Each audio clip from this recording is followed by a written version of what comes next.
Hipólita, muito nos honra. Então, professora Hipólita, mais uma vez, boa tarde. Boa tarde. Uma alegria muito grande da nossa parte aqui, enquanto mestrado em desenvolvimento regional da FACAT, não é? Então, quero agradecer especialmente, claro, ao professor Hipólita, não é, por aceitar o nosso convite para esse painel.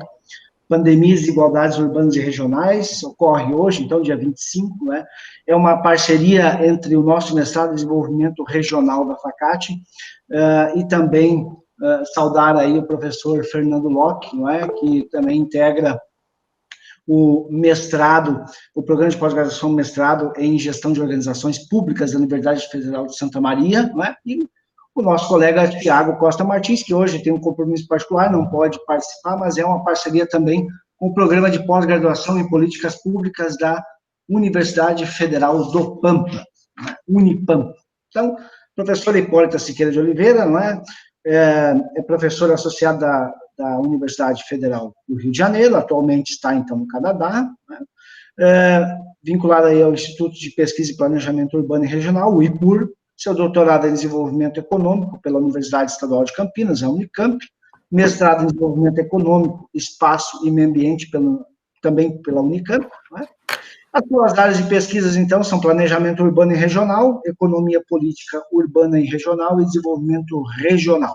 Diretora da Associação Nacional de Pós-Graduação em Pesquisa e Pesquisa, em Planejamento Urbano e Regional, ANPURA, em 2017 e 2019, e membro do Grupo Claxo, Desenvolvimento, Espaço e Capitalismo Global, líder do Grupo de Pesquisa CNPq Espaço e Poder. E hoje, então, muito nos brinda com o seu conhecimento, com a sua expertise aqui, para falar um pouco sobre pandemia e desigualdades urbanas e regionais.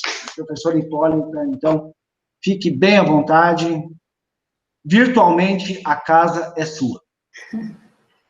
Muito obrigada, professor Marcos Paulo. Eu quero agradecer imensamente o convite para participar dessa palestra e estar com vocês aí, pessoas queridas. Gostaria de agradecer também pela apresentação do meu currículo, só acrescentar graduação em Economia pela Universidade Federal de Uberlândia, onde eu fui aluna do professor Carlos Parra. Eu queria agradecer também, parabenizar, né, pessoalmente vocês pela organização do Dicionário de Desenvolvimento Regional, professor Marcos Paulo, Mário, uma iniciativa muito relevante para a nossa área. Eu recebi o convite e escrevi dois verbetes, né, do dicionário, Planejamento Urbano e Regional e Políticas de Desenvolvimento Regional. E o professor Marcos Paulo me escreveu, então, né, me pediu para falar sobre o tema da Política Nacional de Desenvolvimento Regional e Desigualdade no Brasil. E eu pedi para mudar um pouco o assunto, né, para falar sobre a situação atual da pandemia e a sua relação com as desigualdades regionais e urbanas, né? Então, eu explico por quê. Em primeiro lugar, porque nós temos uma política nacional de desenvolvimento regional que tem uma abordagem extremamente interessante, que foi inspirada pela política regional da União Europeia, que compreende a complexidade das problemáticas regionais no Brasil, em suas várias escalas espaciais, tem o objetivo de redução das desigualdades e valorização das diversidades regionais, tem diversificação de instrumentos, como, por exemplo, a proposição de um Fundo Nacional de Desenvolvimento Regional.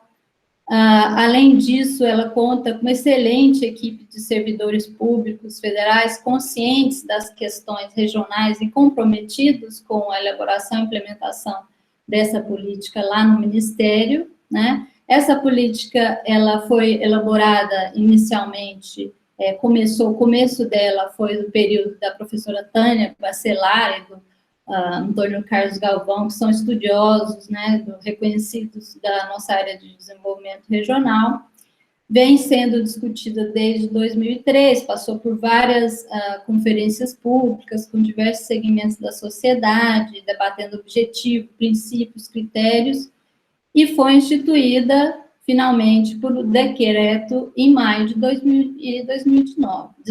No entanto, ela nunca saiu do papel. Enfim, o que nós temos é uma política, um belo documento, mas nós não temos uma política nacional de desenvolvimento regional em implementação, né? Então, esse é um dos motivos para que eu mudei um pouco o tema, mas vou falar um pouco sobre política regional também, né? E o segundo motivo pelo qual eu pedi para mudar o tema foi pela urgência da pandemia, né? O tema é urgente, mas ao mesmo tempo, né? Eu estava pesquisando para elaborar minha fala, né? Então, me dei conta, né, do quão arriscado e gigantesco é esse desafio, né, de falar sobre a pandemia, correndo o risco de fazer juízo apressado, né, porque é um fenômeno em evolução conjuntural há 6 meses, né, num quadro total de incerteza, e nós estamos diante do desconhecido e da maior crise sanitária dos últimos tempos, que vai se tornando também a maior crise econômica e sociolaboral dos últimos tempos, né? Então, faltam dados e informações conclusivas sobre a doença, né? Apesar de todos os avanços que a ciência tem feito, né? Todos os dias tem muitas análises sobre todas as implicações da crise, né? Já foram publicados livros, artigos, os jornais mais relevantes, estão dando acesso gratuito às principais reportagens sobre o tema, e fica até difícil acompanhar, né? Nos primeiros 4 meses da pandemia, eu só fiz isso, né? Mesmo porque é importante para a nossa sobrevivência, mas, enfim, tem muita coisa mudando o tempo inteiro, né? Então, não tem muitos dados conclusivos. A ciência vai avançando rapidamente, mas, ao mesmo tempo, o tempo da ciência não é o mesmo dessa urgência da crise que ela está impondo, né? E, enfim, eu aproveito aqui, né, a oportunidade para agradecer meus excelentes orientandos que me enviaram sugestões de material e sugestões de tema para abordar aqui na minha fala, né? Então, muita coisa que eu vou usar aqui foi a partir de sugestões deles que estão aí no Brasil vivendo de perto, né? Então, eu pensei que o objetivo maior da minha fala, vou tentar ficar aqui nos 30 a 40 minutos, né, é trazer questões para os debates sobre a pandemia, né, para o debate, e fazer um convite a uma análise mais sistematizada sobre a pandemia relacionada à sua dimensão espacial, né, suas implicações para as dimensões espaciais, desigualdades urbanas e regionais, né, as medidas que foram implementadas, né, de redução, interrupção da mobilidade e interação espacial, o fechamento das fronteiras nacionais, regionais, inclusive fechamento de bairros, né, essa experiência de confinamento espacial nos impõe uma reflexão sobre a nossa relação com o espaço em geral, né? Por outro lado, a falta de equipamentos de proteção, né, máscaras, ventiladores, nos conscientizou, né, sobre o quão globalizadas estão as cadeias de produção e a dependência da produção chinesa, né? Ao mesmo tempo, tudo isso tornou mais visível também as diferenças nas relações dos distintos grupos, classes sociais com o espaço, né? Então, o objetivo mais geral da minha fala aqui não é trazer dados conclusivos, mas fazer um convite para essa reflexão desafiadora, porém muito necessária, com um olhar voltado para as nossas desigualdades regionais e urbanas, Brasil e América Latina em geral. É importante a gente se contextualizar na América Latina também, né? Então, destacar que eu estou vivendo tudo isso de fora do Brasil, né? Estou fazendo meu pós-doc aqui no Canadá, estou vivendo tudo isso com muita ansiedade, porque a família ficou no Brasil, né? E acompanhando de perto a gestão aqui e as medidas que foram tomadas aqui no Canadá, especificamente no estado da British Columbia, que fica Vancouver, né? e então estou podendo um pouco comparar as iniciativas e as medidas tomadas, né? Então, por exemplo, a iniciativa, a medida da renda emergencial básica, né? Que aqui tem um nome também próximo disso, de emergencial, né? Então, aqui no Canadá, isso é complementado também, o dado que eu vou dar é só do nacional, mas isso é complementado pelas províncias, né? Uma estado que é província. Então, essa renda aqui no Canadá é de $2.000, essa renda emergencial básica, $2.000 canadenses, ou seja, dá mais de R$8.000, né? E esse auxílio, né, essa renda emergencial básica, ela é enviada por meio de cheque pelos correios, né? Totalmente diferente da situação do Brasil, em que o auxílio emergencial é de R$600 e nós tivemos essa situação de filas enormes para poder fazer os saques na Caixa Econômica. Enfim, posso observar aqui mais de perto essa desigualdade também. Eu queria iniciar com uma nota sobre os estudos atuais, né? Agora falando sobre desigualdade, né? Econômica, que é mais a minha área, né? Eu queria iniciar com uma nota sobre os estudos atuais sobre as desigualdades. Então, é possível, o que eu observo inicialmente, né? Que há uma preocupação maior em mensurar essas desigualdades e ela é menor em teorizar sobre essas desigualdades, né? A mensuração, não quero com isso dizer que a mensuração é algo irrelevante, ela é extremamente relevante, né? O que eu quero enfatizar aqui com essa primeira observação é o desequilíbrio entre essas duas dimensões no estudo sobre esse tema, né? E também quero reconhecer que há avanços muito positivos, por exemplo, né, o livro do Piketty, O Capital no Século XXI, que faz uma análise exaustiva sobre os dados, né, sobre desigualdades econômicas, acabou por reinserir o tema na agenda do debate sobre as políticas públicas, e principalmente o tema da riqueza, né, das desigualdades em termos de riqueza, desenvolve a discussão sobre herança, enfim, capitalismo patrimonial, faz discussões extremamente relevantes a partir dos dados que ele vai exaustivamente apresentando, né? Então, isso foi importante para reinserir o tema das desigualdades no debate das políticas públicas, né? No Brasil, também quero reconhecer a divulgação dos dados do imposto de renda, né, que é muito importante para fazer essa análise de desigualdade, né, porque os dados do imposto de renda são mais precisos, porque eles captam melhor o rendimento dos mais ricos, né, capta isso melhor do que as pesquisas domiciliares, né, censo, PNAD do IBGE, onde a renda é enviesada pelos rendimentos do trabalho, né, então, esse é um aspecto muito relevante da situação metodológica sobre esse debate, né?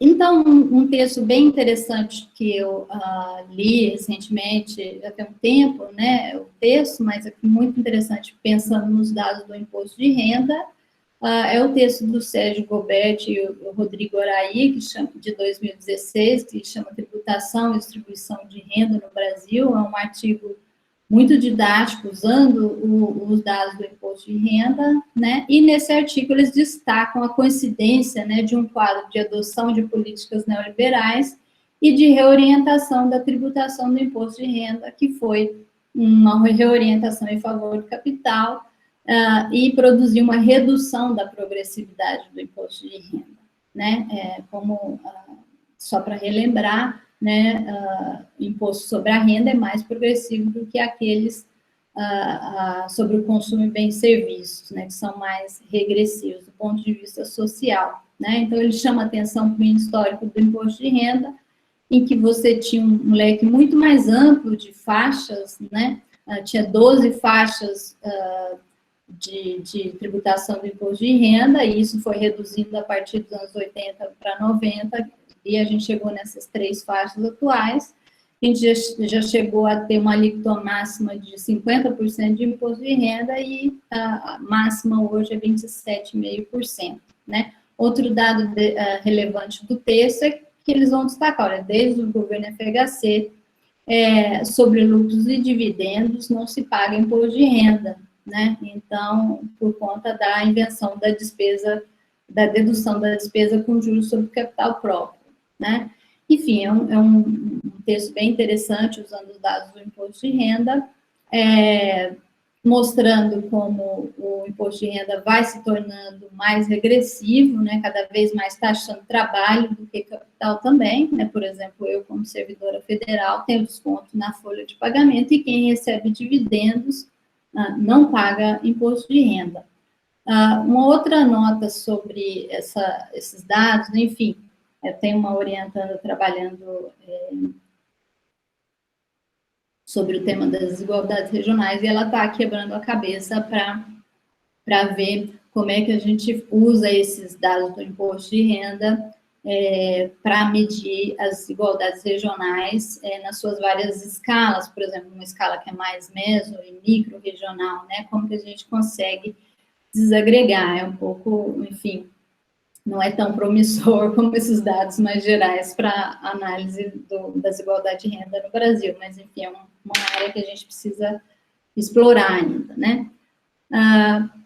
Sobre a dimensão teórica, né, do debate sobre as desigualdades, também quero citar e reconhecer um avanço, né, sobre a compreensão da multidimensionalidade da pobreza e das desigualdades regionais, né, relacionando renda, emprego, região do domicílio, saúde, educação, estigma, prestígio social, percepções e as várias intersecções raça, gênero e etnia, né?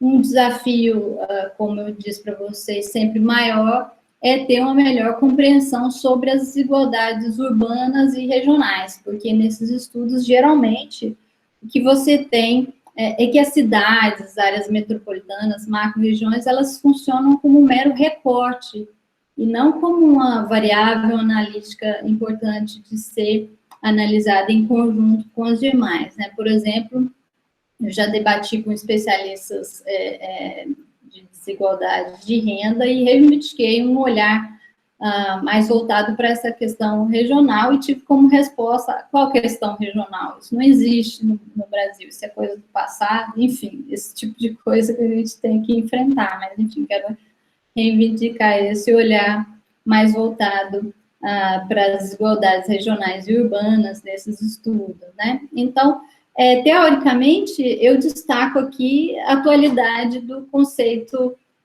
do Gunnar Myrdal, né, que no seu livro Teoria Econômica e Regiões Subdesenvolvidas, né, lá desde a década de 50, ele apresenta esse conceito de causação circular acumulativa, né? Então, teoricamente, os fenômenos sociais, tais como as desigualdades regionais, eles são complexos e multicausais. Então, é irrelevante do ponto de vista dos estudos, é irrelevante e improdutivo você buscar uma causa, um fator único para o subdesenvolvimento ou desenvolvimento de alguma região, né? Por exemplo, por que tal região cresceu ou se desenvolveu mais do que outra? Geralmente a resposta, porque foram descobertos recursos naturais para exportação, ou a qualidade do solo é melhor para a produção agrícola, ou tem a posição geográfica estratégica, né? Enfim,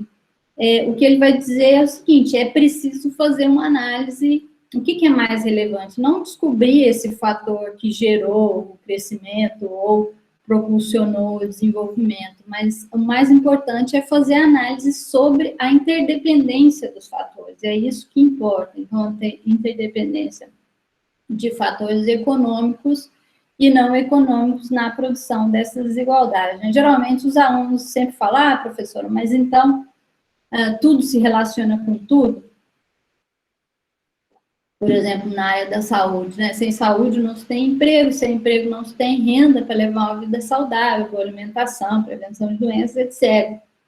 Né? Eu cito, por exemplo, o caso da tuberculose, né? Que é uma doença que a gente nem lembra dela mais, mas é que o Brasil é referência nela por conta da situação das favelas, né, onde que você tem um elevado adensamento, falta de ventilação, então acaba que é uma doença dos pobres, né, e o pessoal pesquisa bastante tuberculose, inclusive, né, no Brasil é um caso de destaque por conta disso que eu falei, desse fator, né, então o que a gente precisa fazer é priorizar os fatores mais relevantes e analisar a sua interdependência, né, e uma outra questão que o Myrdal levanta, né, é qual o papel das políticas públicas para interromper essa causação circular acumulativa, esses ciclos viciosos, né? Então,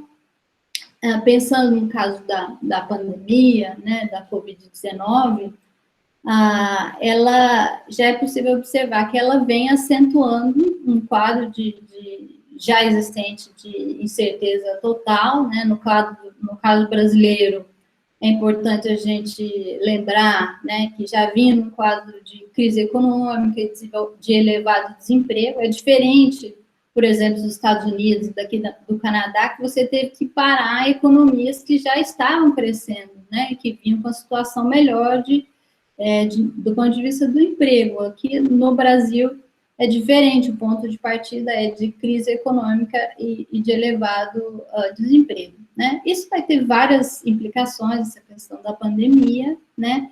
E vou repetir o alerta que eu fiz no início, né? Que esse tipo de análise de quais são as implicações da pandemia da Covid-19 sobre a questão econômica, sobre a questão das desigualdades urbanas e regionais mais especificamente, uma análise ainda arriscada, né, porque vai ser preciso ainda a elaboração de um conjunto de dados estatísticos confiáveis para se poder fazer esse estudo, né, sobre quais são essas implicações.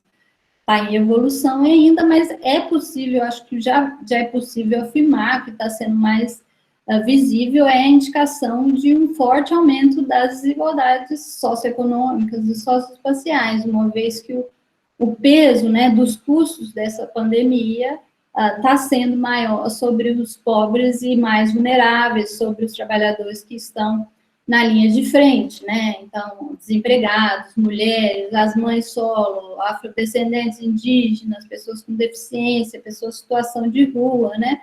Tudo isso vai ser atravessado pelas desigualdades em relação ao lugar onde se mora, né? Se mora em casa, se mora em apartamento, qual é o tamanho, né? Isso é importantíssimo para manter a saúde mental durante a pandemia, né? Se o bairro onde se mora tem acesso a parques urbanos, todo mundo chamando, todos os especialistas na doença chamando a atenção que a contaminação é mais dentro da casa, né, da moradia, do que fora dela, então a importância de ter acesso a parques urbanos é extremamente relevante, né? A situação, no caso do Brasil, dos moradores das periferias e favelas, né, então, um dado da situação muito preocupante, né? Um dado da Fiocruz, já com as informações, com as poucas informações que se tem, né? Mostra que a taxa de letalidade pela Covid nos bairros em que tem altíssima concentração de favelas no Rio de Janeiro é o dobro daquelas dos bairros sem favelas, né? E ela é mais letal entre homens e negros, né? Aqui é importante uma ressalva também do ponto de vista dos dados, porque quando vai se olhar os dados, a contaminação não é muito alta nesses bairros, né? Mas o que eles estão chamando a atenção é pela baixa testagem, né? Poucos testes. Então, a ação dos estados, isso reflete a ação do Estado de total ausência, né? Não total ausência, nesses espaços, mas em termos de medidas e políticas públicas de combate ao avanço da doença e a letalidade, né? Então, as medidas que se tem para esses espaços sempre são de intervenção militar e menos, né, do apoio dessas medidas que são tão importantes para o combate da doença. Então, isso está por conta da autogestão da população desses territórios mesmo, né? Estou dando um dado aqui do Rio de Janeiro, que é uma situação mais, onde eu vivo, enfim, mais próxima, né? Essa pandemia também, ela, em termos espaciais, o tema também vai ser atravessado, essas desigualdades vão ser atravessadas pelas desigualdades em termos das regiões em que os estados e municípios estão localizados, enfim, regiões em que esses estados têm menor capacidade financeira para implementar as medidas de apoio, né, econômico e de proteção ao vírus, né? Então, aqui, um aspecto que eu destacaria, né, de grande relevância e que reflete a crise do federalismo que a gente vive, né, nesse jogo de empurra-empurra, em que o governo federal simplesmente não quer assumir a coordenação das ações necessárias, né, por exemplo, os episódios sobre a questão da compra de equipamentos médicos, medidas de isolamento, retorno às aulas, enfim. Então, essa desigualdade vai ser mais gritante, ou seja, os estados têm maior capacidade financeira e administrativa e de gestão, têm uma melhor situação em relação àqueles outros estados e municípios, né? Eu não dei esse dado anteriormente, mas do que a gente está falando, né, em termos espaciais também, não só internamente, urbana e regional, mas a gente está falando de nós estamos no contexto da América Latina. Então, hoje, a América Latina e Caribe são a área do globo terrestre mais impactada pelos vírus, né? Então, dentre os 15 países com maior quantidade de mortes per capita no mundo, pela pandemia, né, pela Covid-19, 11 países estão na América Latina e no Caribe, né, e o Brasil os Estados Unidos vem na primeira posição, que está fora, né, dessa conta, mas o Brasil na segunda posição, né, a Argentina também bastante preocupante pelo crescimento que vem tendo de número de casos diários também, né, é uma situação diferente da Europa, América Latina em geral e do Brasil, né, um pouco em relação também aos Estados Unidos e Canadá, onde a pandemia não foi disseminada através de ondas, né, ela bateu forte, cresceu exponencialmente e vem se estabilizando com um número altíssimo de casos de infecção e de mortes que é assustador, né. E isso tem a ver com o peso das desigualdades estruturais sistêmicas da América Latina e do Brasil, né? Mas também com a inépcia e indiferença de alguns governos que estão priorizando o interesse econômico das empresas em detrimento dos trabalhadores e dos mais pobres, né?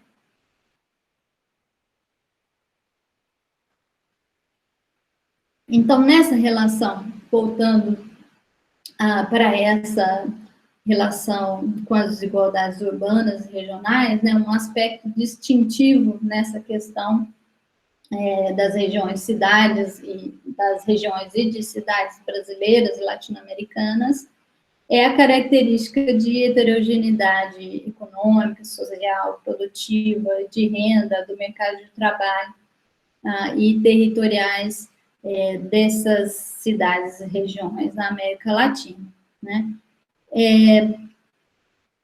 Um outro dado que eu achei bastante interessante, né? Eu vi uma pesquisa da Oxfam que se chama Poder, Lucros e Pandemia, né? Apesar de ela não ter tem mais dos dados sobre os Estados Unidos e a Europa, mas ela chama atenção para o fato, né, tem 17 milhões de brasileiros que continuam sem emprego, né, e esse número se agrava na pandemia, mais de 600 mil micro, pequenas e médias empresas fechando as portas, mas, ao mesmo tempo, os 42 bilionários do país aumentaram sua riqueza em 34 bilhões de dólares, né?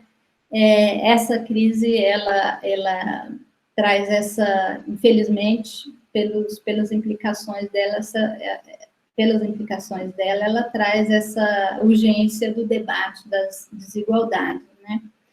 E eu chamaria atenção especificamente para a discussão sobre a implantação da renda básica universal, né, que vem sendo feita, é uma bandeira, esse não é novo, né, essa é uma bandeira internacional dos setores progressistas há muitos anos, mas que nessa pandemia, infelizmente, passou a ser taxado de emergencial, né, não de renda universal básica, né, então, mesmo que no Canadá se chama de emergencial, e no Brasil, auxílio emergencial, inclusive com todas as implicações de vantagens políticas para os governos que têm implementado, mas, ao mesmo tempo, isso tem um custo político quando eles resolverem tirar esse auxílio emergencial, né? E, ao mesmo tempo, isso tudo chama atenção para a necessidade do Estado atuar e contraria o discurso de austeridade fiscal. Enfim, é preciso gastar, né? E não reduzir o gasto social, mas, enfim, o mercado financeiro anda muito contrariado com isso, né, apesar de ter lucrado bastante, preocupado com uma dívida que supostamente vai ser deixada para as próximas gerações, né? Então, esse debate é a mesma coisa aqui no Canadá, no Brasil, né? A mesma coisa sobre esse debate sobre a dívida, vai explodir, né, com esses auxílios, a dívida vai explodir, e na mídia é a mesma coisa. E eu gostaria só de comentar aqui um caso do episódio que eu vi no jornal outro dia, que a repórter aqui do Canadá perguntava para a ministra da Economia que, mas isso uma hora vai ter que acabar, isso vai arrebentar com as contas públicas, isso o cidadão vai ter que enfrentar mais à frente, as futuras gerações, quando é que esses gastos vão acabar, né? Então, achei a ministra da Economia responde com a pergunta, né? Pergunta para a repórter: você sabe quando a pandemia vai acabar? Então, enquanto a repórter, muito sem graça, fala que não, e ela diz: não, então, enquanto houver essa crise relacionada a essa pandemia, o Estado tem que gastar, né? Tem que oferecer o apoio para os mais vulneráveis, apoio para as pequenas e médias empresas, enfim, por conta das implicações que a pandemia acarreta. Um outro aspecto no Brasil, especificamente nessa relação pandemia, desigualdade regional, que a gente tem que considerar é essa dimensão continental do país, né, que impõe muita dificuldade em termos de integração física, de acesso a serviços básicos, de saúde, transporte, educação, mas que também não impediu a chegada do vírus a comunidades indígenas mais isoladas, por exemplo. Né?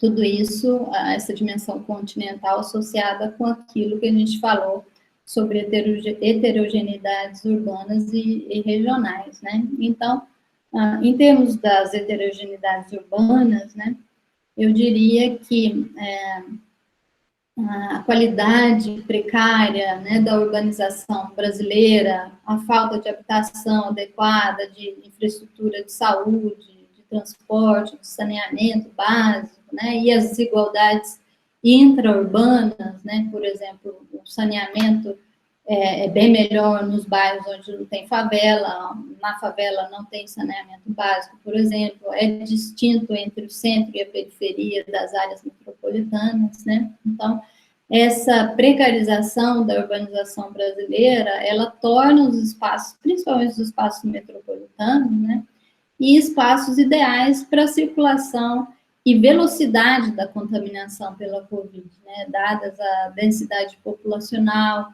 inclusive internas habitações, né? Há várias habitações com 5 ou mais pessoas ocupando um cômodo, né? Imagina a situação de crianças sem escola, mãe, pai, avô sem trabalho, né? Geralmente mulheres de maioria negra que estão trabalhando em outros serviços, em outras casas, né?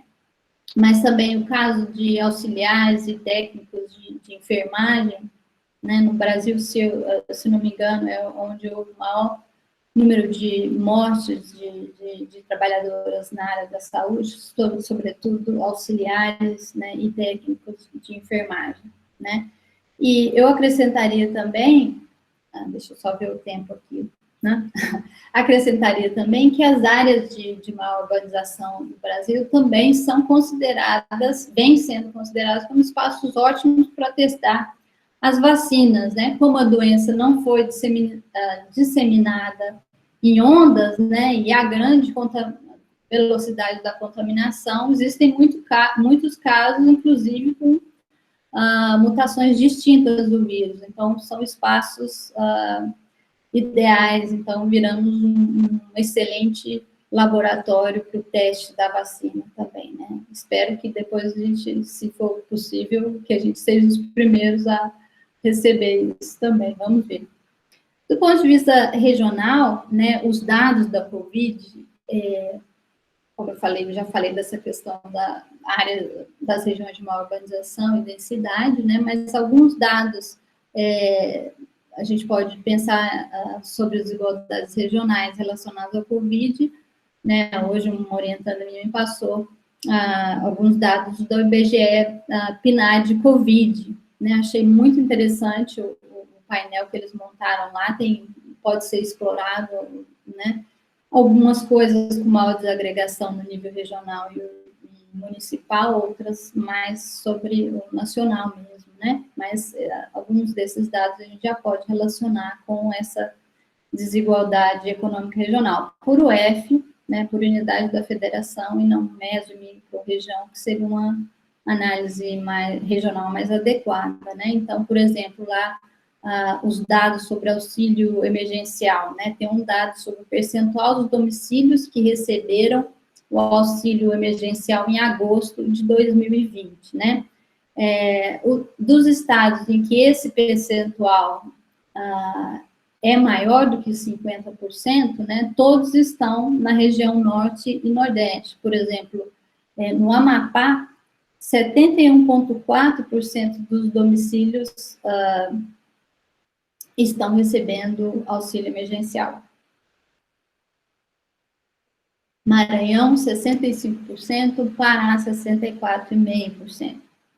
E dos estados, a outra ponta, né, dos estados em que esse percentual é menor, Santa Catarina, com 24,8%, Rio Grande do Sul, com 29,2% dos domicílios recebendo, e São Paulo, que eu achei bastante alto, apesar de ser menor, né, em relação, menor que 50%, é 34,8%, né, por ser o estado mais rico, um percentual bastante alto, né, muito mais de um terço dos municípios, dos domicílios recebendo auxílio, né.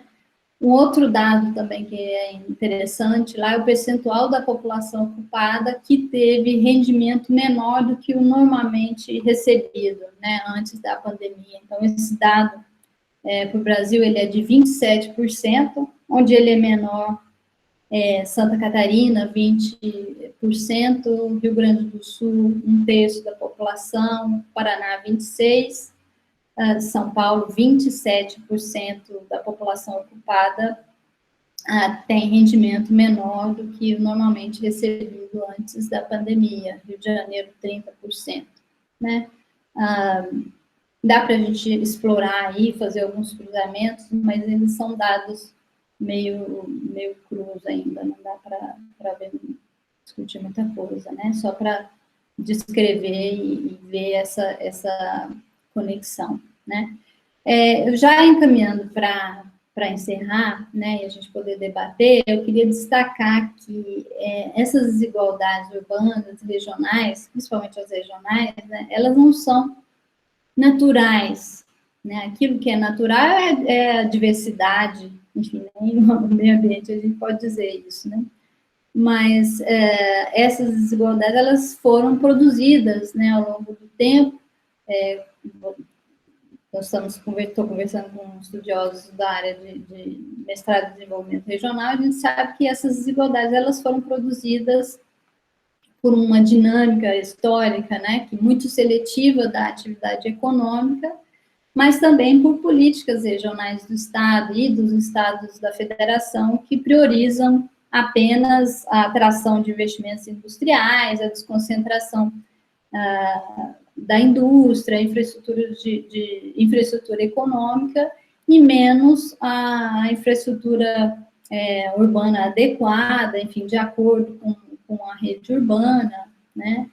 Enfim, tudo isso é produzido por uma série histórica de, por um lado, políticas de incentivo e isenção fiscal, e de outro, pela seletividade do capital, né, vamos dizer assim, que se localiza majoritariamente em regiões com melhor infraestrutura e de serviço, ou seja, melhor oferta, e onde que tem melhor oferta de emprego em qualidade e quantidade para ser mobilizada também, né?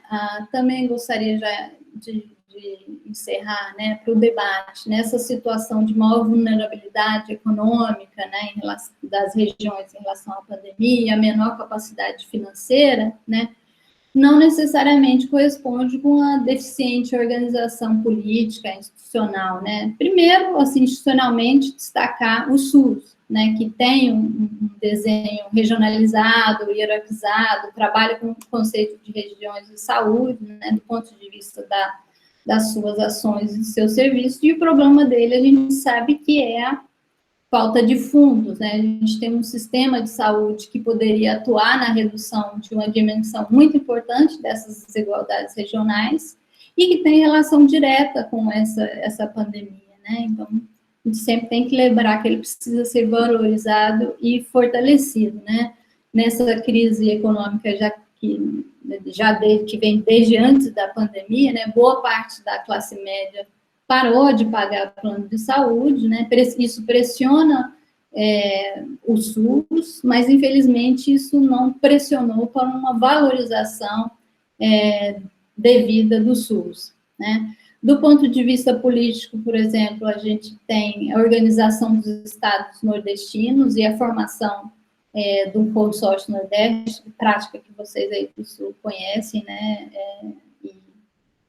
São referência, né, na organização de consórcios, enfim, de comitês, mas do ponto de vista das macro-regiões, né, e da Covid, o consórcio Nordeste tem se destacado, né, não só pelas ações típicas de consórcio mesmo, né, como compra de equipamentos de saúde, de proteção individual, mas pela formação desse comitê científico, né, de combate ao vírus, que vem sendo liderado pelo neurocientista Miguel Nicoleles, né, que tem batalhado muito para a divulgação, inclusive, né, em tempos de fake news, tem trabalhado bastante na divulgação da ciência, né, de informação relevante e adequada nessa pandemia, né, e contribuído com medidas criativas, enfim, né, aplicativos, enfim, para lidar e gerir essa pandemia no Nordeste, né. Ele chama atenção, o Miguel Nicoleles, né, chama atenção ele cunhou o termo de efeito bumerangue, né, isso ele viu para o país inteiro, né, que a contaminação maior da Covid, ela se dissemina a partir das capitais, né, dos estados, a partir das capitais ela vai para as cidades do interior e depois volta para as capitais, porque elas são mais bem equipadas do ponto de vista de leitos de UTI, né? E a velocidade desse efeito depende da densidade, da qualidade, eu diria, né, da rede urbana dos estados, né? Onde tem cidade média mais preparada em termos de serviço de saúde, isso demora um pouco. Enfim, ele está desenvolvendo essa hipótese do efeito bumerangue, que eu achei interessante e dialoga um pouco com o nosso tema aqui, né? E acabei de ver também ontem que saiu um estudo, saiu em todos os jornais internacionais, um estudo dele, que é essa hipótese da correlação inversa entre dengue e Covid, né? Ele viu que regiões onde houve maior contaminação por dengue no ano passado não tiveram casos tão expressivos de Covid-19, né? Então, pode estar havendo aí alguma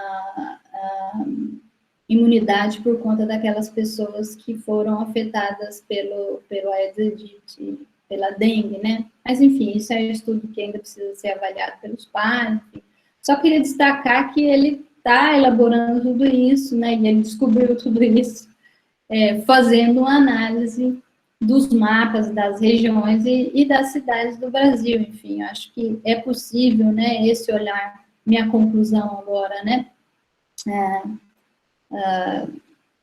Conclusão primeira, o fortalecimento do SUS, né? E só terminar aqui, destacando a necessidade de um olhar e de políticas públicas voltadas para as desigualdades urbanas e regionais, né? Não só para combater Covid e as desigualdades, mas também para valorizar a nossa rica diversidade regional.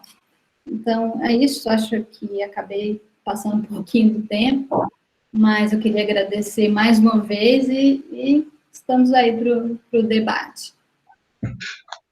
Olha, professora Hipólita, como sempre, uma grata satisfação de escutar e ter a sua contribuição também dentro do nosso Dicionário de Desenvolvimento Regional, como a senhora mencionou antes, professor Carlos Brandão da mesma forma, mas eu sempre comento nos painéis, não é, de que muito me alegra ver aí acadêmicos também que estão assistindo, colegas de outros países, como a professora Amparito, que é lá do Chile, por exemplo, aí, pessoal aí também de Santa Maria, lá, e de outras regiões, Santa Cruz, aí. Quem está buscando, por exemplo, alguma temática de pesquisa, né, dá para se lambuzar da informação com tudo que se tem atualmente, e o que a senhora muito bem destacou, não é? Em termos da preocupação, né, e para mim também, principalmente pela minha disciplina, que é Estado e Políticas Públicas, e quando se fala sobre Estado e políticas públicas, né, no Brasil aí nós temos certamente um distanciamento entre a teoria e a prática, não é?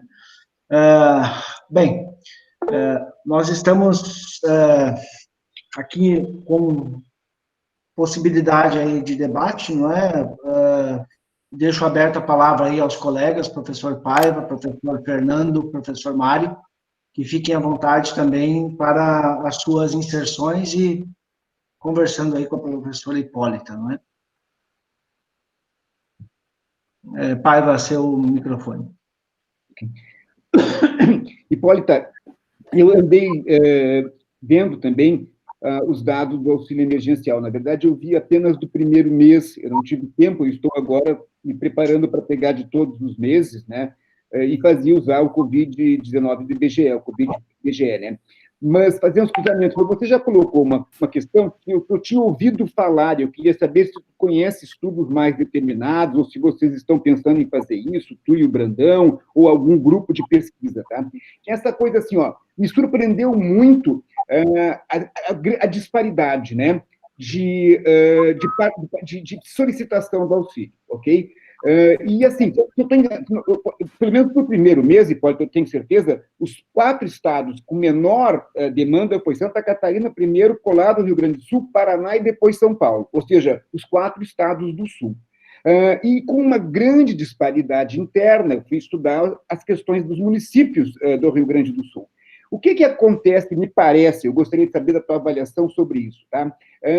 Por exemplo, se tirou o agricultor familiar do direito a solicitar o auxílio emergencial, a princípio. Só que, assim, ó, uma família de agricultores familiares, tem um que você classifica como agricultor familiar, os demais são pessoas que, enfim, fazem bico também, e dentro da informalidade estão proibidos. Mas nos municípios rurais do Rio Grande do Sul, a demanda foi em torno de 7%, 6%. Teve município que foi 4,5%, ok?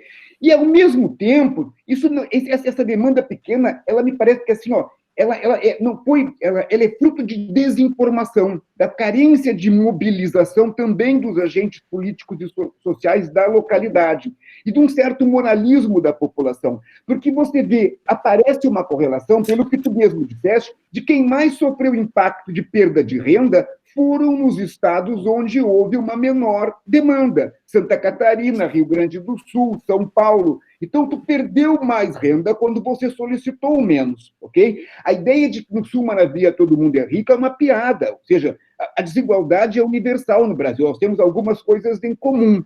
Então, eu acho interessante se a gente estudasse um pouco essa correlação, ou seja, onde é que se mais perdeu renda? Onde menos se pediu. E por que se pediu menos, então? que tipo de informação faltou? E até que ponto isso não está colado a um certo moralismo, a um certo temor também, percebe? Também os estados do Sul foram os que deram a maior participação, a maior percentagem de votos para o Bolsonaro, que faziam um discurso também de crítica ao assistencialismo estatal, percebe? Então, assim, eu acho que esse plano todo de fundo, sociológico, econômico, cultural, desemprego, eu acho que nós temos aí um material maravilhoso. Eu gostaria de saber se vocês estão pensando em estudar, quem estaria, porque eu estou interessado e queria estar participando, dividindo essas angústias que estão emergindo. Tem um grupo aqui, que é no grupo de pesquisa do Litoral Norte, que eu faço parte, que é ligado à Universidade Federal do Rio Grande do Sul, e um dos líderes do grupo é o Dagnino, que está justamente fazendo a cobertura do Covid no Rio Grande do Sul através da URGS.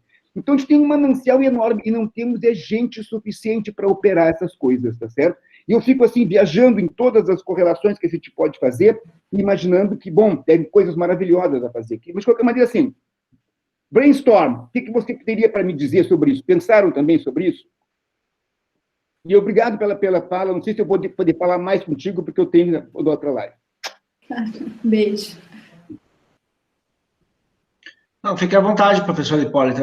Se algum colega tiver mais alguma pergunta, fique à vontade na sequência, é só se manifestar pelo chat. Tá bom, então eu já vou me manifestar, porque ele vai sair daqui a pouco, né? Então, assim, você apontou uma coisa, é sempre bom essas palestras, né, porque sobre regional, porque a gente acaba aprendendo muito para ver o que o pessoal está pesquisando, para a gente poder fazer coisa em conjunto, inclusive, mas aprender também, porque a gente não tem como dar conta de ver tudo que acontece no Brasil, né, nas regiões brasileiras. Então, você chamou a atenção para um aspecto que eu acho que é fundamental no debate, que é a desigualdade interna aos estados, né? Por isso que eu falei, um dado por UF não é o mais adequado do ponto de vista regional. Por quê? Porque você pode estar encobrindo uma desigualdade interna ao estado. Então, a análise mais adequada seria, inclusive, por micro-região. Mas, infelizmente, né, as nossas estatísticas, elas são muito precárias nesse sentido. Quer dizer, o IBGE está fazendo o que eles podem diante das condições que eles têm lá agora.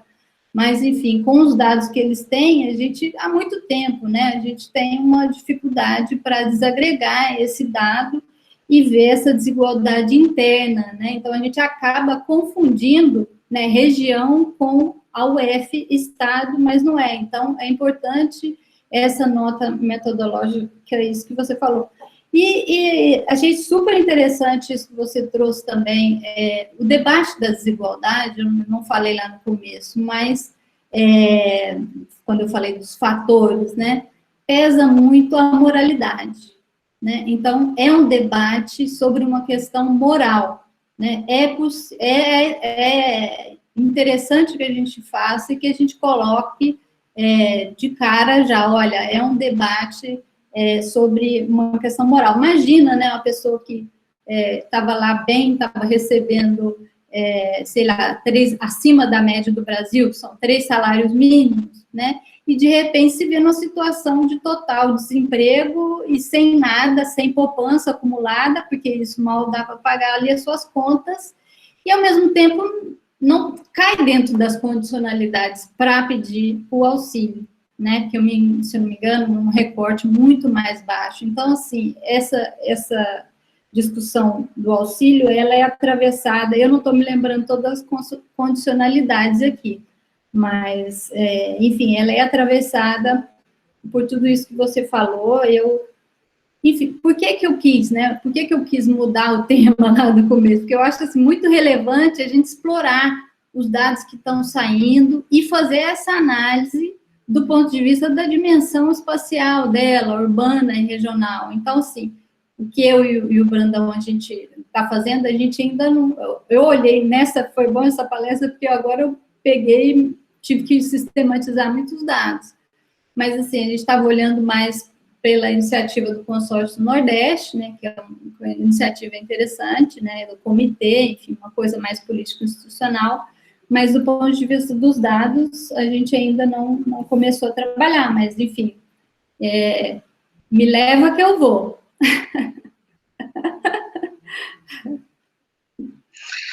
Muito bem, ótimo, perfeito. Professor Mário ou Fernando, alguma consideração? Professor Mário? Fernando vai pensando, cozinhando a sua ideia, quem sabe aí? Não, eu só queria agradecer a Hipólita pela brilhante contribuição. Muito obrigado, Hipólita. Gostaria também de saudar a nossa colega Amparito Alarcón, do Chile, que tem participado de todas as nossas atividades. Buenas tardes, Amparito. Graças por sua presença. E, Hipólita, gostei muito que você se referiu ao nosso SUS, né? E eu acho que o SUS realmente é uma grande conquista do Brasil. Tenho sistematicamente defendido o seu desempenho. Eu acho, inclusive, que o nosso SUS só perde em termos de eficiência para o sistema médico do Canadá, né? Que o Canadá, toda assistência médica é estatal, não existe medicina privada no Canadá. Esse é o grande problema do nosso SUS aqui, porque ele está sempre competindo com a medicina privada, né? Que usa, inclusive, o SUS para aumentar os seus rendimentos. Gostei muito também, Amparito, do realce que você fez às desigualdades regionais, né? Esse é um problema que nos aflige desde o tempo do Celso Furtado, né, que chamava atenção para essa questão fundamental, e pelo visto, ela se aprofunda, né, aparentemente, apesar de todos os avanços, né, da tecnologia e do processo de desenvolvimento universal. Essa desigualdade ficou escancarada agora, novamente, com essa questão do auxílio emergencial, né? O colega Paiva se referiu com muita propriedade à questão, e ela realmente é fundamental, mas é preocupante saber que, em alguns estados, mais de 2/3 da população estão amparados pelo auxílio emergencial, né? Isso revela uma pobreza extrema, né? Revela uma situação de extrema dificuldade de implantação de qualquer política pública, né? Então, gostaria de só fazer esse comentário, né, e agradecer que você nos deu mais subsídios, né, para essas interpretações.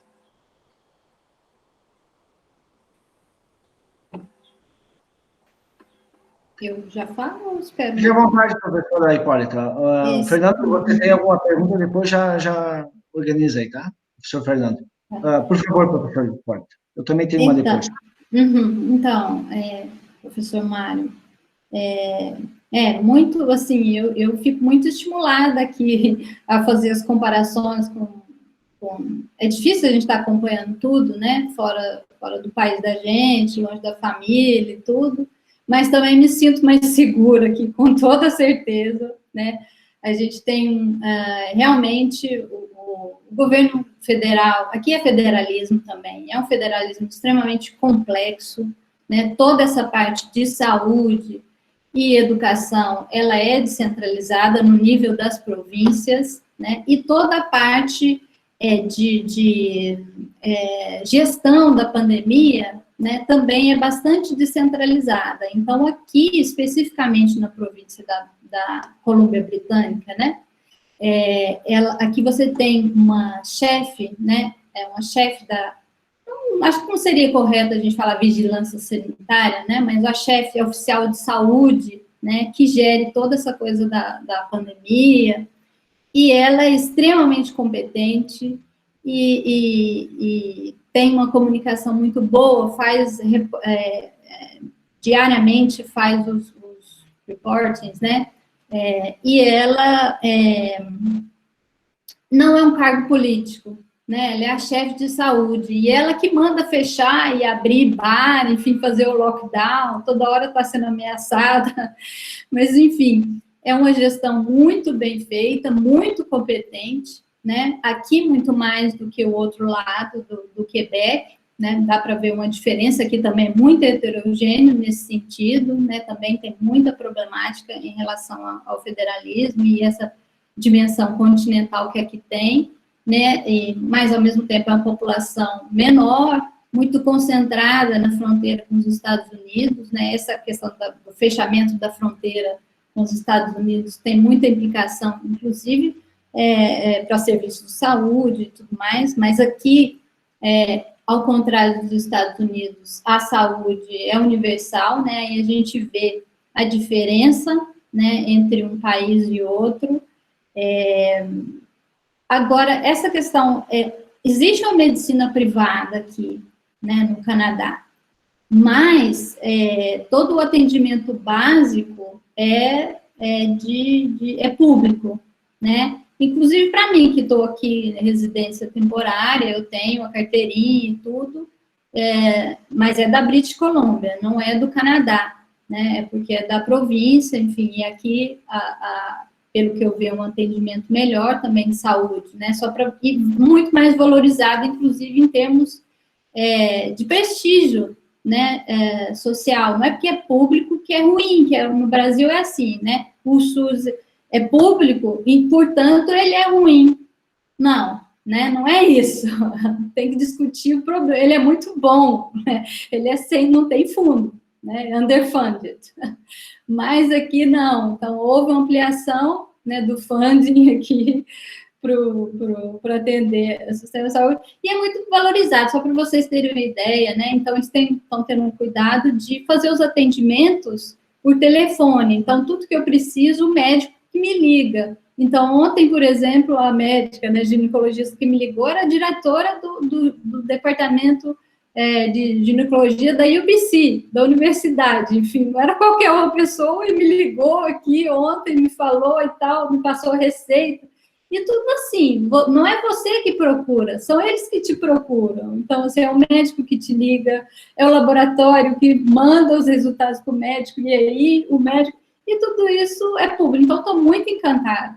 Não é que não tenha problemas, tem muitos problemas, né? O pessoal reclama também que tem muita falta de financiamento, como sempre. O problema maior aqui, eu acho, é a questão, e é importante a gente destacar, que é a questão do atendimento à população mais idosa. Então, isso foi cada vez mais terceirizado, né? E aqui no Canadá, e a taxa de letalidade, a maior parte dos homicídios foi da população idosa e nessas casas e nessas clínicas de repouso, que muitas delas, sei lá, tem um enfermeiro para não sei quantas pessoas, né? Então, a morte maior, os maiores casos de letalidade são nesses lugares. E a maioria de enfermeiros que são migrantes, de gente muito bem qualificada, por exemplo, que fez medicina nas Filipinas e está aqui como auxiliar de enfermagem, uma certa terceirização nesse sentido também, mas eles aumentaram o valor, o governo aumentou o valor da hora trabalhada nessas clínicas, enfim, mas isso é a vergonha deles, eu acho, né? Então, a vergonha deles aqui foi essa, de não ter um atendimento adequado para a população mais idosa, e isso está carregado, enfim, né? Deixa morrer, porque já estão velhos, então tem o debate moral também, que eu estava falando com o Paiva, né, sobre a desigualdade, como ela afeta, então isso aqui também está atravessado pelo debate moral. Já está muito velho, já vai morrer mesmo, né? Enfim, vocês sabem do que eu estou falando. Perfeito. Professor Fernando, tem alguma questão? Boa tarde. Queria parabenizar a professora Hipólita pelos conhecimentos compartilhados, né?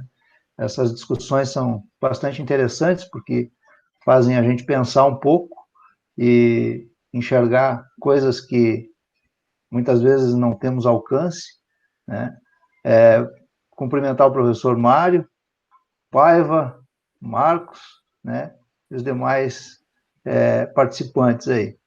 Bom, eu gostaria de ouvir um pouco mais sobre a relação dessas instituições, né? E agora eu vou puxar um pouquinho do que o professor Mário falou e até um pouquinho da ideia que o Paiva iniciou lá antes do início da fala, né, com relação ao Douglass North. Eu queria entender um pouquinho mais em relação se tem algum dado ou alguma pesquisa em andamento em relação às instituições, né, em relação a esse agravamento dessas desigualdades, né, principalmente nesse período de pandemia. As instituições elas estão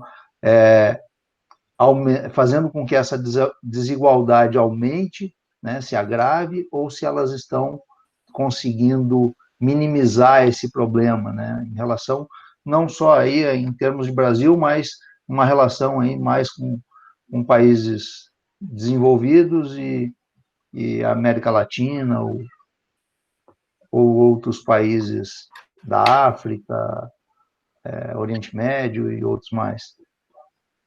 E eu vou aproveitar o embalo, não é?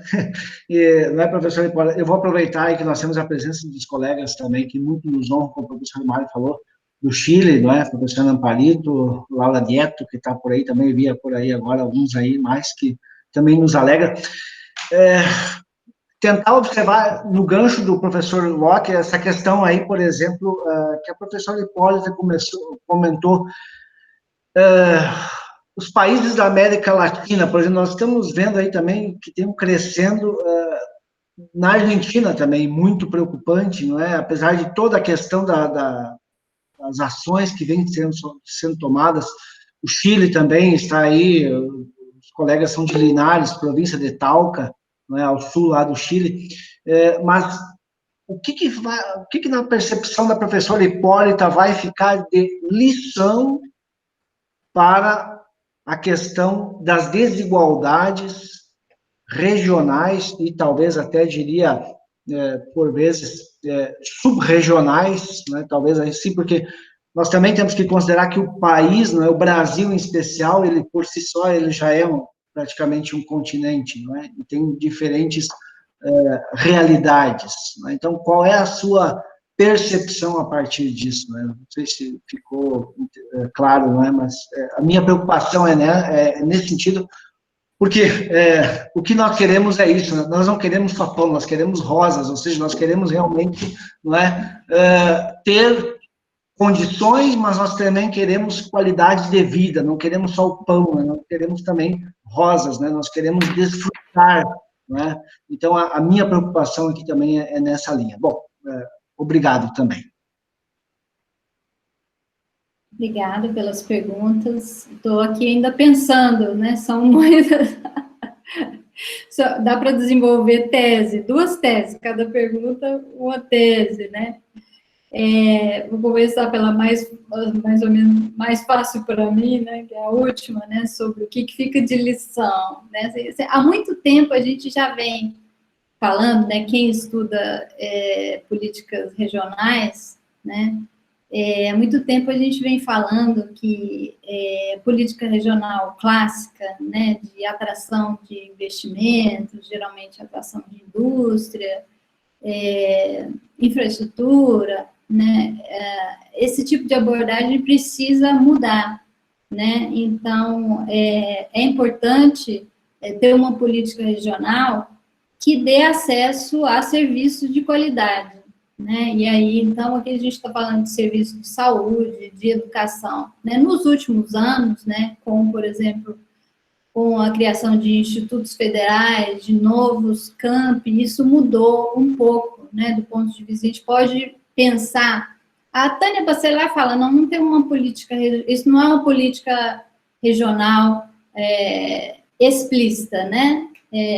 A gente tem mais casos de políticas regionais implícitas, no sentido de políticas que têm impacto regional, mas cujo desenho não é regional, a princípio, né? Cujo objetivo não é o combate às desigualdades regionais, né? Mas elas têm muita importância. Então, assim, eu acho que é importante a gente, como lição, diria assim, né? No final, é importante a gente reforçar essa necessidade de ter uma abordagem mais inovadora do ponto de vista de que uma política regional ela tem que garantir o acesso a serviços de boa qualidade, né? Ou seja, a implementação do SUS é tudo, né? Fortalecer a implementação do SUS, essa que é a política de impacto regional, né? Tão importante quanto essa, né? Isso a gente já ficaria, com isso a gente já ficaria feliz, né? A outra questão do papel das instituições, né, que também isso veio agregar no debate sobre desenvolvimento regional, né? Então, a discussão das instituições importa. Aí, agora, eu adotaria um conceito de instituição muito amplo, né? O Estado importa, por exemplo, né? Qual é a principal instituição que a gente poderia discutir? Eu não sou especialista, não sou institucionalista, no sentido de que eu não sou especialista nesse debate, né, sobre as instituições, mas, assim, adotando uma visão mais larga, né, sobre o papel das instituições no desenvolvimento regional, né, o Estado importa muito, mas o que a gente vê muito, na maioria das vezes, por exemplo, estava falando da questão das favelas, né, o Estado, infelizmente, agrava, né, agrava a violência, né, agrava a situação, a ausência dele ali agrava uma situação de precariedade, né, e ao mesmo tempo ele só comparece através da violência, né, então esse debate sobre as instituições democráticas, né, que eu gostaria de fortalecer também, né, a gente precisa de tudo isso com democracia, o debate sobre as instituições numa democracia, ele já vem sendo feito há muito tempo nesses territórios de favela, né, mostrando como que o Estado aparece ali de uma forma bastante autoritária, e não é aquele Estado ideal, né, que a gente lá, a partir de uma discussão do Midal, a gente, não, para interromper esse ciclo vicioso aqui, precisaria de uma intervenção, de uma política pública, do Estado, então o Estado teria que dar conta disso aqui. Do ponto de vista, você perguntou aqui do Canadá, né, eu fico, assim, bastante intrigada e fico, né, querendo estudar mais sobre o federalismo, né. Geralmente, o debate sobre o federalismo, que a gente fala, né, um defeito dele, é que ele é muito voltado, não coloca a diferença regional, né, não coloca as distintas capacidades dos estados, né, estados que estão em regiões mais pobres não têm a mesma capacidade, né, ele é um nível de governo igual aos outros, mas ele não tem a mesma capacidade, né, então, é interessantíssimo aqui também, né, mesmo em países desenvolvidos como o Canadá, né, que você tem federalista, né, você tem muita desigualdade nessa capacidade também de o Estado poder fornecer serviços de boa qualidade, interromper esses ciclos viciosos, né, e muitas vezes se ressentem também do papel do governo federal na coordenação de políticas públicas, né, principalmente na área da saúde, porque, como eu falei, por exemplo, o que isso vai dar?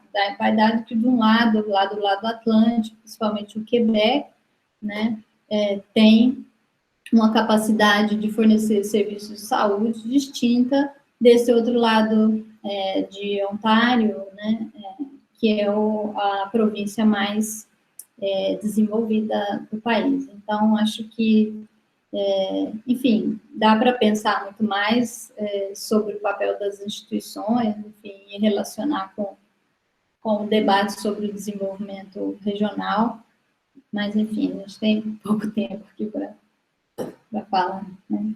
Mas eu destacaria isso, né? Vamos fortalecer as instituições democráticas e um papel do Estado que seja para interromper os ciclos viciosos negativos, né? Sim. como o Hirschman já comentava. Muito bem, isso mesmo. Bom, professor Paiva, tem mais alguma consideração? Professor Mário, os presentes, por favor, se tem alguma pergunta ainda, talvez uma última, caso desejem, dependendo, claro, da disponibilidade da professora Hipólita. Mas, professor Mário, se não, encaminhamos? Não, Marcos, da minha parte, estou muito satisfeito. Professor Hipólita, mais uma vez, muito obrigado pela sua participação. Um grande abraço ao Brandão. Sabes que o Brandão é quase que um padrinho do nosso mestrado, que foi a partir de um parecer do Brandão junto à CAPES, que o nosso mestrado foi reconhecido pela CAPES. Nós nunca esquecemos desse apoio maravilhoso que o Brandão proporcionou ao nosso mestrado.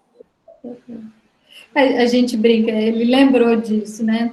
E a gente brinca aqui que a gente é militante também para o desenvolvimento regional e pelos cursos de desenvolvimento regional, para que se tenha uma boa formação e muita gente interessada em fazer esse debate e pesquisar sobre o tema. Então, acaba a gente sendo militante pela causa dos cursos de desenvolvimento regional também, pelo país e pela América Latina, né? Perfeito. Professor Hipólita, eu entendo que também temos diversos desafios, não é? E principalmente, talvez resgatando um pouco da sua fala inicial, não é? De que a teoria tem uma percepção, mas a prática nos mostra outra, não é? E principalmente também de que a capacidade técnica que o Brasil apresenta em determinados setores, não é? Como é o caso aí que a professora destacou, o caso do IBGE, tenta fazer o que pode, mas na outra ponta, não é, nós temos aí também uma lacuna enorme, não é, o caso, a questão política, infelizmente, não é, a condução aí, ela tem uma outra visão, infelizmente, né, mas eu entendo que sim, que nós temos possibilidade de tentar reverter esse quadro na sequência, né, como eu disse, nós temos que nos unirmos realmente, né, porque nós precisamos, né, não apenas de pão, mas de rosas também. Vou fazer aí rapidamente também um convite especial, né? Lembrando que as inscrições para o mestrado sofreram alteração, não é? Começa a partir do dia 1º de outubro, para quem tiver interesse, não é? E convidamos para o próximo painel, no dia 2 de outubro, né, que vai tratar sobre outro tema que nos é muito caro no nosso mestrado em desenvolvimento regional, Lei Maria da Penha, reflexões sobre a violência doméstica, com a cofundadora do próprio Instituto, a professora Regina Célia Barbosa, a psicóloga Milene Harumi Tomoiki, que é também vinculada ao Observatório da Mulher contra a Violência, do Senado Federal, e a senhora Ilana Tromka, também, que é vinculado aí ao Senado, que vem discutir esse painel conosco, né? E aproveitando o ensejo, né? Isso aqui vai ser disponibilizado nas nossas redes sociais, né? Então, sempre às 5 horas da tarde, né, nossa discussão, e deixando aqui também a lembrança de que, contando aí com a valorosa participação da professora Hipólita, do professor Carlos Brandão também, nosso dicionário em desenvolvimento regional, que agora está aí quase finalizado, né, sendo disponibilizado aí nos próximos dias, dependemos apenas da questão burocrática, da ficha catalográfica e da geração do ISBN, né, no formato em espanhol, a um preço módico, né, de R$ 29,90, né, porque nosso interesse aqui é divulgar o nosso conhecimento, não é fazer parte daqueles 42 bilionários, né, que estão aí, infelizmente, acentuando a nossa desigualdade regional no nosso país. Né? Professor Hipólita, de minha parte aqui, muito obrigado, uma boa estada ainda no Canadá, ficamos sempre à disposição, se possível, vamos tentar estabelecer um contato com o professor Carlos Brandão para um painel também, gostaríamos muito, vamos deixar isso daqui a pouco alinhado, né, o professor Paiva aí pode também comentar agora, ele já está esperando. Deixa eu fazer só um comentáriozinho, Marcos, posso falar? Sim. Assim, já que estamos finalizando, eu mandei um recado para a Hipólita ali pelo chat, mas eu tenho medo que feche ela não chegue a ler, ok? É o seguinte, Hipólita, vamos voltar a retomar aí essas discussões sobre Covid, que a gente está estudando, eu também, Mas, assim, eu queria um convite especial para ti, para o Brandão, no dia 23 de outubro, nós teremos o professor Juarez Guimarães, não sei se você conhece, é de Minas, da FMG, né? E ele vai estar falando aqui sobre patrimonialismo e corrupção. Eu resolvi levar a sério aquela provocação tua e do Brandão e estou num grupo de estudo sobre patrimonialismo no Brasil contemporâneo, estudando Paolo, César Buarque, TGC e etc. e tal. Deve sair alguma coisa daí, um paper, ok? E ter vocês conosco, seria um grande prazer ter vocês conosco. Tá bom? Mando depois a mensagem, tá? Tá bom. Muito obrigado, Tá Marcos. Disponha, professor Paiva, estamos sempre à disposição aqui para ajudar também. Isso aí. Então, professor Hipólita, mais uma vez, espero não ter também lhe prejudicado em razão do tempo, não é, pelo horário aí. Para nós aqui sempre é também uma preocupação muito grande, não é, essa questão aí de se pensar formas de discutir, não é, os desafios que nós temos na área do desenvolvimento regional, e é isso que nós queremos, a qualidade de vida. Pão, mas também rosas, não é? Professor Mário, é isso? Tudo certo? Então, muito bem. Professor Hipólita, mais uma vez, muito obrigado, à sua disposição. Professor Fernando, mais uma vez, obrigado pela parceria. Temos aí outros painéis na sequência. Professor Paiva, também muito obrigado. Aos presentes também, mais uma vez, fica o convite para o dia 2 de outubro, não é, discussão sobre violência contra a mulher, não é, Lei Maria da Penha, algumas reflexões também que têm a ver, tal como a temática de hoje, com os objetivos do desenvolvimento sustentável. Não é? Então, desejamos a todos aí um bom final de semana, muita saúde, muita paz e fiquem bem. Professor Hipólito,